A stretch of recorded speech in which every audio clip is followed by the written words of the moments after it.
तो अभी तक जितने अधिनियम पढ़े थे सब तो इम्पोर्टेंट है ही बच्चे, लेकिन 1873 का अधिनियम अपने आप में एक स्थान रखता है। तो इसे जानेंगे हम लोग कि 1873 ईस्वी का अधिनियम यह कहता है कि 1 जनवरी 1874 ईस्वी को ईस्ट इंडिया कंपनी को औपचारिक रूप से भंग कर दिया गया।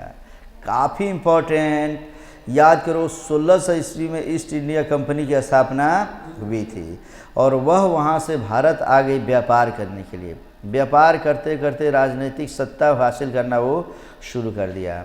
देश में 1757 का प्लासी का युद्ध हुआ, ब्रिटिश कंपनी ने ही लड़ा। उसके बाद समझिए कि 1857 का युद्ध हुआ, ब्रिटिश कंपनी ने ही लड़ा।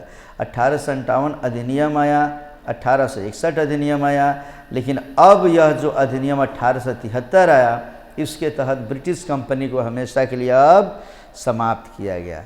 आ रहा समझ में ना? पूछता है कि ब्रिटिश कंपनी माने ईस्ट इंडिया कंपनी को औपचारिक रूप से भंग कब किया गया? 1 जनवरी 1874 ईस्वी को। और आगे इसमें फिर शाही उपाधि अधिनियम उसके बाद आता है 1876। ये अधिनियम एक ही साथ में 2-3 अधिनियम पढ़ा देता हूँ। अब अगले टॉपिक में आएंगे शाही उपाधि अधिनियम 1876। 28 अप्रैल 1876 को महारानी विक्टोरिया को भारत की सम्राज्ञी घोषित कर दिया गया। इसे याद रखेंगे। 1858 अधिनियम में भारत को भले उपनिवेश बनाया गया, लेकिन यहाँ की महारानी विक्टोरिया को घोषित नहीं किया गया। उसको महारानी कब घोषित किया गया? भारत का महारानी 28 अप्रैल 1876 ईस्वी को। तो ये 2 अधिनियम, 1873 का अधिनियम और 1876 का रॉयल टाइटल एक्ट माने शाही उपाधि अधिनियम, ये 2 अधिनियम भी हम ठीक से याद रखेंगे। और अब इसके बाद हम पढ़ेंगे भारतीय परिषद अधिनियम 1892। तो इस तरीके से हम भारतीय परिषद अधिनियम 1892 भी इसी में पढ़ ले रहे हैं।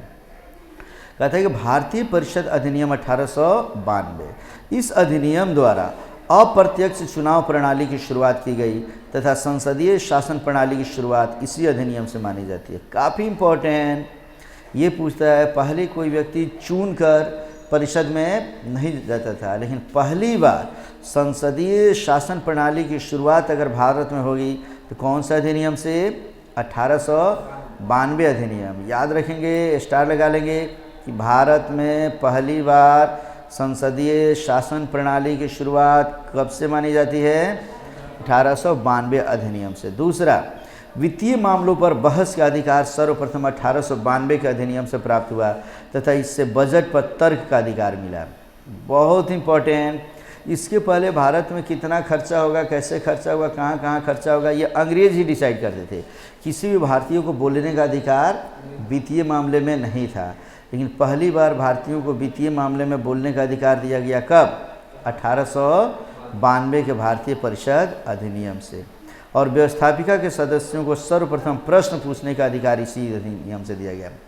जो भी व्यवस्थापिका होती थी बच्चे, भारत के लोग अगर वहाँ के राजा, जैसे बनारस के राजा, पटियाला के राजा चले तो जाते थे परिषद में, लेकिन प्रश्न पूछने का अधिकार किसी को नहीं था, चुपचाप बैठे रहिए। आ रहा समझ में ना? लेकिन पहली बार प्रश्न पूछने का भी अधिकार मिला तो किस अधिनियम से? 1892 से। इसलिए कहा जाता है कि भारत में संसदीय शासन प्रणाली की शुरुआत किस अधिनियम से मानी गई? भारतीय परिषद अधिनियम 1892। क्लियर है बच्चे? कोई दिक्कत है? तीनों अधिनियम ठीक से समझ गए? तो ये ठीक से समझ गए, तब अगले टॉपिक में हम पढ़ेंगे